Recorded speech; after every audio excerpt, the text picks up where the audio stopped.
is 5:15 on February 1st. I will call this city council meeting to order. Jane, if you please take roll call. Shaven. Kroger. Black. Here. Peterson. Christensen. Rudolph. Here. Everybody's either here or out. All that's good. I oversee the agenda in advance. Any changes, Jane, to the agenda tonight? Okay. Look for a motion to approve as presented. Motion. Motion by Kroger, second by Christensen. Roll call. Shaven. Aye. Kroger. Aye. Black. Aye. Peterson. Aye. Christensen. Aye. Rudolph. Aye. Thank you. And please state any conflicts of interest if they arise tonight. Item number 2 then is the consent agenda, which tonight includes the minutes of the January 18th council meeting and the January 26th work session, and also the claims list number 1259 in the amount of $82,791.70.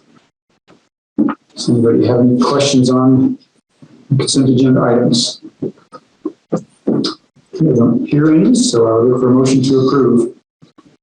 So moved. Motion by Black. Second. Second by Peterson.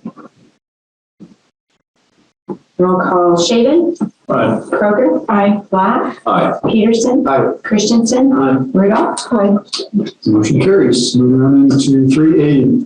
Looking at ordinance number 2022-01, amending chapter 135 of our code of ordinances pertaining to the dumping of snow. And this is the second reading. Gene, if you want to just talk about that briefly again, I think we all remember it. But I suggest we look to amending something in the snow ordinance every year.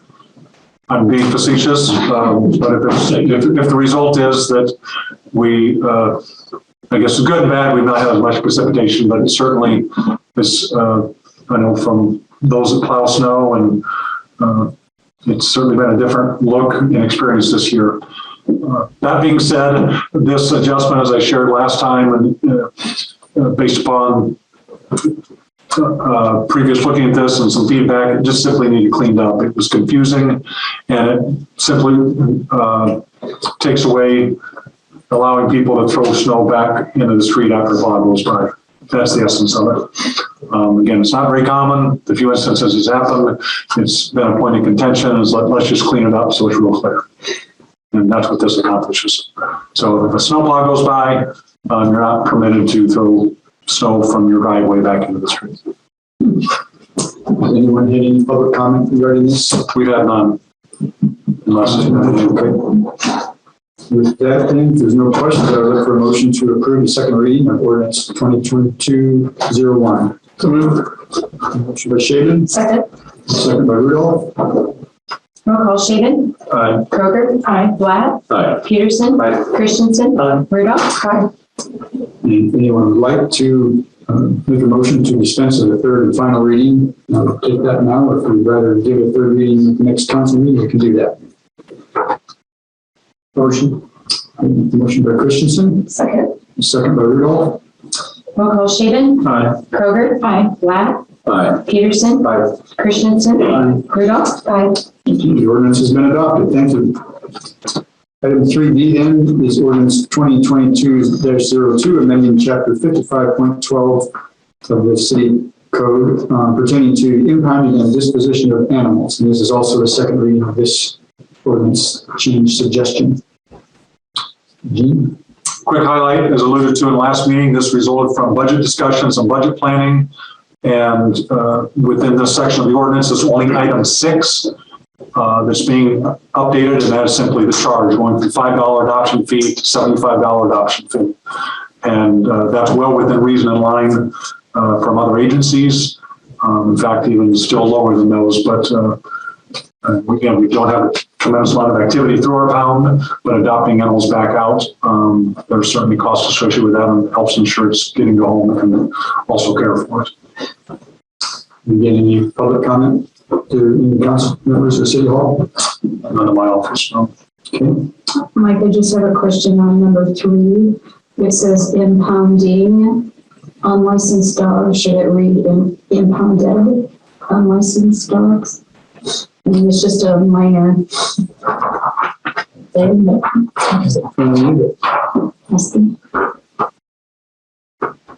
Yeah, we can get that We need it- Yeah, we need a should be. newspaper to- Okay. And that may just be a carryover from previous language, but we'll check with how it was done. It's a minor thing, but No, thanks for Appreciate catching that. Any other questions on that?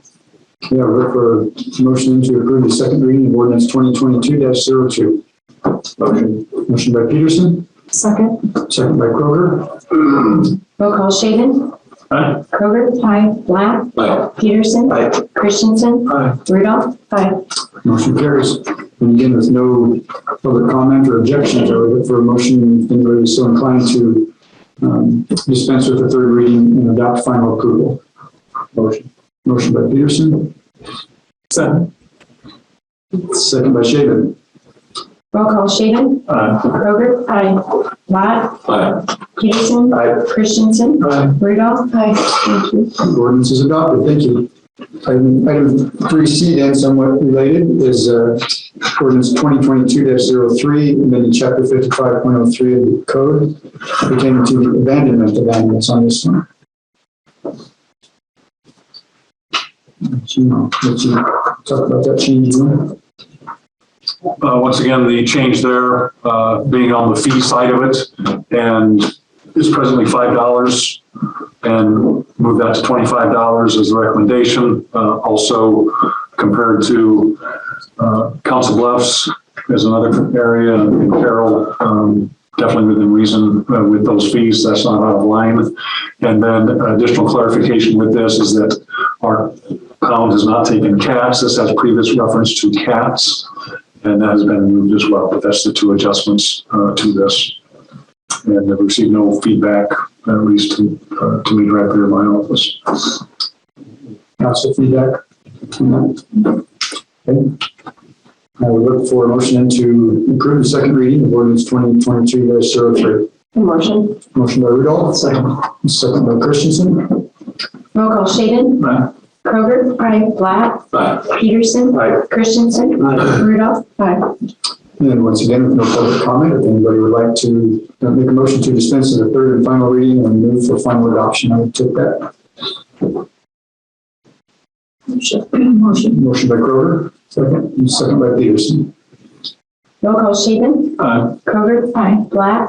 Aye. Peterson. Aye. Christensen. Aye. Rudolph. Aye. Ordinance is adopted. Item 3D, resolution number 2478 to set a public hearing date of February 15th for the proposed fiscal year 22-23 annual budget and maximum property tax dollars. Do you want to highlight that for us? This is the requirement by the state of Iowa to publish this notice for the max levy. And it's stating to the citizens that the levies listed on this spreadsheet do not exceed 2%. And we are allowed 2% allowable growth, but there is an explanation down below for the increase in the budget. So liability insurance rates, operating costs have increased, wage, employee benefits, health insurance costs have increased based on contract agreements and experience. And it's also stating to the citizens that we're very diligent about establishing and keeping our capital savings accounts for future purchases. So this will be placed on our website. It will be placed on our Facebook page. And if anybody has any questions, they're free to call or attend the meeting on the 15th at 5:15. Gene, anything you want to add to that? Just once again, a result of number of weeks and months of planning to get to this point. It's identical to last year in terms of achieving 2% or less, which is a target from the state side. And I believe it's just due to open a lot of discussion and planning involving a lot from department heads and staff to you as elected officials to achieve that. So, and we'll highlight some more of those results when we get to certifying the overall levy. And the last comment I'd make is, again, just a reminder, is that this is not a levy. This is what are the voter approved levies. And it's all about transparency, but it does not include the memorial building tax, it does not include the library levy or the debt service levy. So it's a two-step process. plenty of opportunity for public comment and input, and happy to walk anyone through that. But that's the only additional comments I have. Thank you. You all received this form prior to the meeting. Any questions on it for Jane or Jean? Okay, seeing none, then I'll look for a motion to approve resolution 2478 as presented. Motion. Motion by Kroger with a second by Blatt. Roll call, Shaven. Aye. Kroger. Aye. Blatt. Aye. Peterson. Aye. Christensen. Aye. Rudolph. Aye.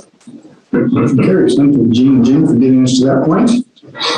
Item 3E is to review a permit from Susan Magus for a street closing for a Relay for Life event on June 3rd, 2022. You have that in your packet as well. It goes back with it.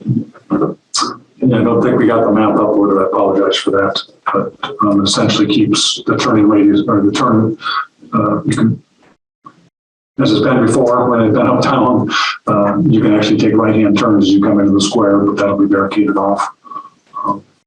And plenty of advance notice. We've not had issues in the past in terms of being set up, taking down the hours, so no issue on the staff and law enforcement safety.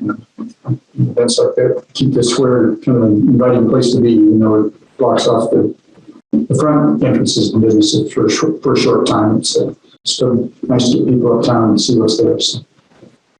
If there are no questions, I would ask for a motion to approve the permit for Relay for Life.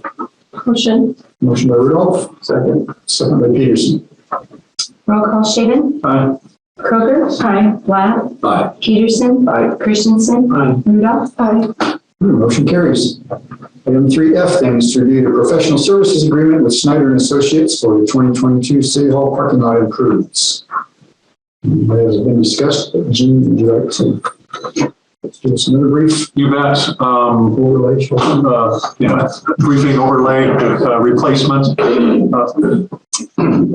It's to no surprise for quite some time. I won't put a timetable on it yet. The parking space in the back of City Hall is in serious need of rehab replacement. So as a public improvement project and also exceeding threshold, we do need to have it designed properly, not as we do it, intentionally doing it improperly, but per chapter 26.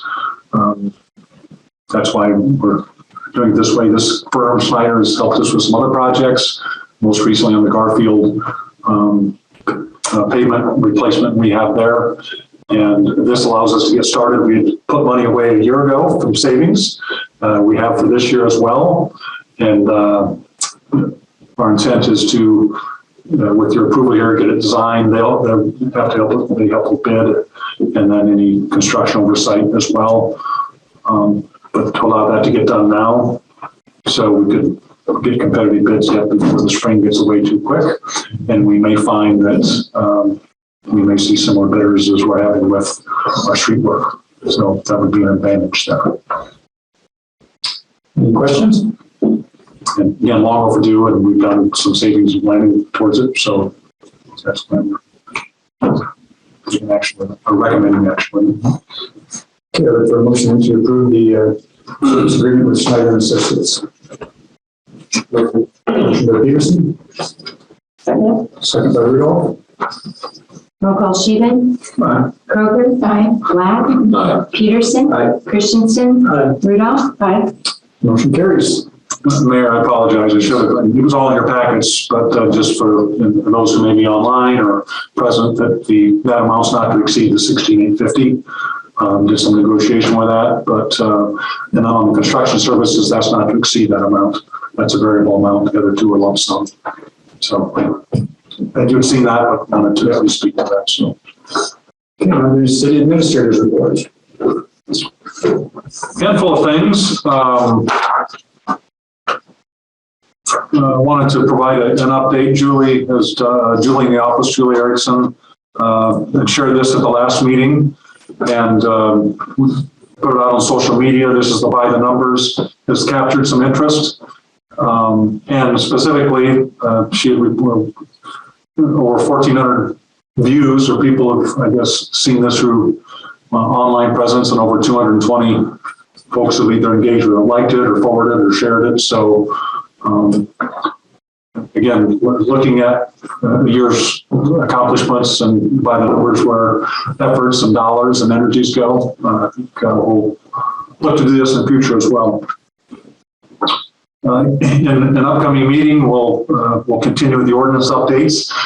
You can plan to see introducing and recommending no parking on the north side of Cyclone Avenue, relating to the ball parking improvement. So we improve safety. So we can look forward to that, and we'll speak more to that when that ordinance is introduced, but that will be upcoming. Yesterday was the deadline. Yesterday at 5 o'clock was the deadline for the facade upper story grants. And as procrastination has it, I think it might be some of them are adopting my approach in college. I did a lot of procrastination and cramming, but it's not unlike that we've had this in the past. But we did receive seven applications and a flurry of them between Thursday, Friday, Monday. That's great. And Julie is preparing a summary of those in total, and we'll getting that commission together in the next few weeks to evaluate them. So, again, I think great result in efforts in communicating that. Week from Thursday, peers of colleagues in Southwest Iowa in the city administration profession. I've been the coordinator of that for the past number of years. We're going to gather here in Harlan, and that'll be a week from Thursday. And we'll have an opportunity for our guests to taste Iowa's number one tenderloin, is where our lunch choice is. And then we're going to be stopping out at the former city space, which is now the college space. And Lori Stitz and Todd Delaney will be joining us and my Southwest Iowa peers to talk through that project, how collaboration, the result of collaborative efforts. So some upcoming updates, at least on my schedule. You may have noticed there's some work in the past 4 days on 8th Street, just north of City Hall here. That's due to a telecom provider, Windstream. So if you're seeing some pavement work and manholes and pouring, that is Windstream. We've had some service issues with some of their customer base. So if you've had or seen the activity or wondering what that's due to, that's Windstream. Provide an update that the Vets Auditorium and that commission has been evaluating for some time now two components. One is some concrete and gutter work has been needed on the exterior of Vets Auditorium, and through persistence, they've been able to achieve. They entertained a bid and awarded that at the last commission meeting, which they have the authority to do. And then they're also getting some design options on the front of the building, which has been in their planning efforts as well. So, a few of you maybe participated in those meetings, but want to ensure everyone in the public heard about that. Additionally, as we monitor, since the new legislative session has gotten underway, there's been a bill introduced on the Senate side that is capturing a lot of attention from cities very, very early on, yet it's gained enough attention that that we're going to keep a close eye. When I say we, other cities, municipalities, and in our league, the Iowa League of Cities. Being a member of the league, they have a group that follows and actually lobby at the Capitol on behalf of cities. And why this is capturing so much attention is it's related to income tax reform. Yet a specific component to it that's been introduced is LOS, which is local option sales tax. That's an attention grabber for cities that have adopted local option sales tax. We adopted that back in 2005. And the pause effect that's going on is when at the Hill, when they say nothing will ever change, we're just going to do this, and we'll redistribute it back to the cities. Things aren't forever. The most recent being the backfill, which is now being phased out. So very early on, we're monitoring it. We drafted a letter and Jane drafted a letter that we both signed, getting to Senator Schultz. So monitoring it closely. In fact, I was on a Zoom call at 4:15 with 130 other participants with Senator Dawson. As with bills, there's a lot of layers to this, but it's all about income tax reform. Why it's very important to us is how local option sales tax is being, it's being presented as we'll just collect at the state and redistribute. We're going to monitor this closely. So very early on, wanted to, if you're seeing communications on that, or if you can participate, that would be great. Last couple of items. I think this is saved here. It pops up. Referenced this last time. I know the newspaper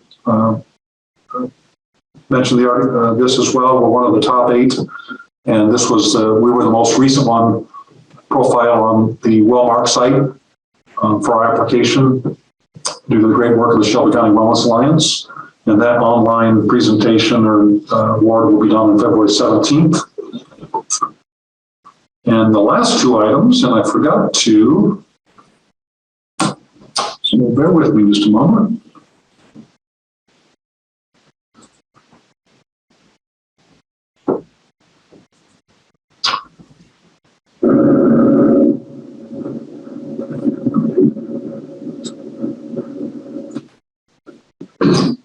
This is my only show and tell for the day, but the previous fire truck, fire engine that we were able to get repurposed and sold to the Arizona group through the online, but it did depart the other day. And this was the actual video version that it was loaded onto a flatbed and getting all the way to Arizona. Happened to be videoed by our infamous chief, and I said, please send it my way and share it with the council. The long effect of replacement of public safety equipment. This truly is the final step, and I chuckled with the chief. I'm surprised he didn't do a selfie because I expected there might be a tear. But in all sincerity, Chief Beeson said that this was the first piece of rolling stock that he was involved with in terms of the acquisition side of it. So kind of seeing a full life cycle. I believe once it gets to Arizona, then it's going. I believe it's going on to Mexico. So, anyway, thought I'd share that for the day. I don't think we had video before, so. And then lastly is that, just a reminder that April 8th is what we identified as our employee recognition banquet. That's on a Friday evening, and I know we're looking for getting confirmation on signups. And also, which Todd might comment on from the Chamber of Industry, that that's on February, if you have it in front of you. So let us know if you would be wanting to attend, and we'll get those reservations in through Todd in his office. And that's on February 25th, which is a Saturday. Friday. Well, that's what I'm, both are Fridays. I was thinking of, okay. That's Friday, February 25th as well. Comments or questions that you may have for me? I can see we're hearing. Thank you very much. This time I'll ask Todd Harlan with the Shelby County Chamber of Commerce and Industry. Would like to give us an update? Yeah, just actually 2 very quick items. One being the upcoming banquet. Just want to thank the community once again, as we do every year. We have, such a great volunteer base throughout Shelby County and throughout the city of Harlan. So we had some fantastic names turned in for Citizen Volunteer of the Year nominations. So our committee is finalizing going through those, and we look forward to giving that award on the 25th. And thanks to the businesses that voted for our new chamber member of the year, our business of the year, and our nonprofit of the year. All of those races were very close, as they usually are. And so again, just looking forward to getting back together in person. I don't want to have to stand out in the hallway and take pictures of myself with people. I'd rather do it at a banquet. So it's going to be a lot of fun. And again, so that is February 25th. So have you report on the winners? Not yet. I thought we were gonna get like a sneak peek. No. And then just something I wanted to bring to your attention. IEDA just released a new website. It's called welcomehomeiowa.com. The actual site is welcomehomeia.com. And this is really a driver that it's coming out kind of right at the right time as we're wrapping up our comprehensive plan, and there's a few other communities around us that are doing the same. It just carries a lot of statistics about the lack of housing in Iowa and how it's really preventing Iowa from growing. And a couple of the early stats she threw out on that site is that the state's going to need 61,000 housing units in the next 8 years. Yeah, you pulled up your time. And then also, of our current population that's in the state, 40% of our renters and 16% of our homeowners pay 30% or more of their income just for housing.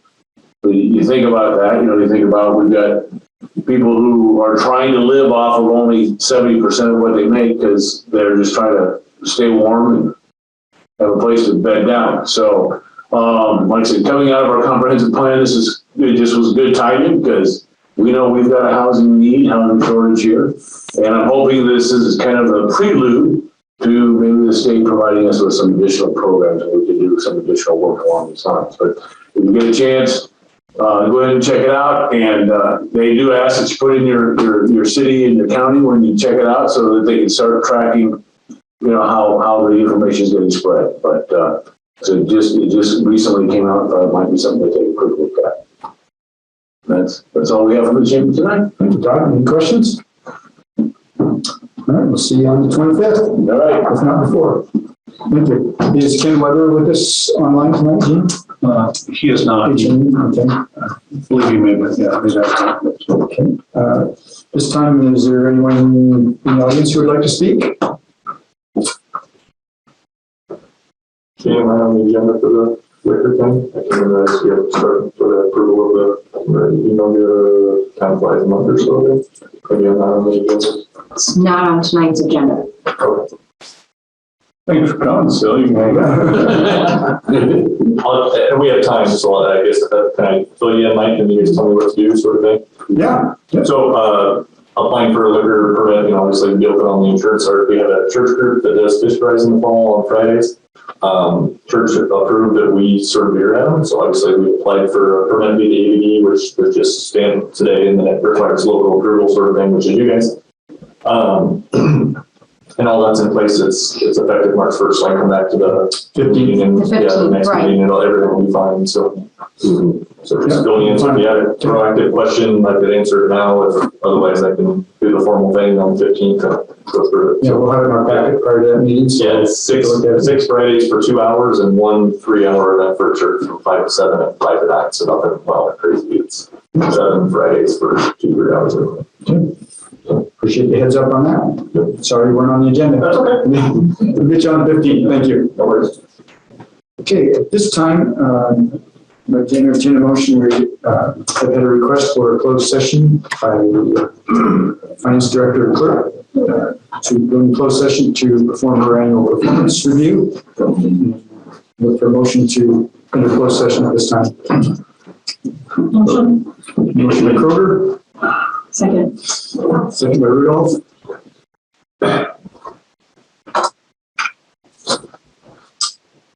Roll call Shaven. Aye. Kroger. Aye. Platt. Aye. Peterson. Aye. Christensen. Aye. Rudolph. Aye.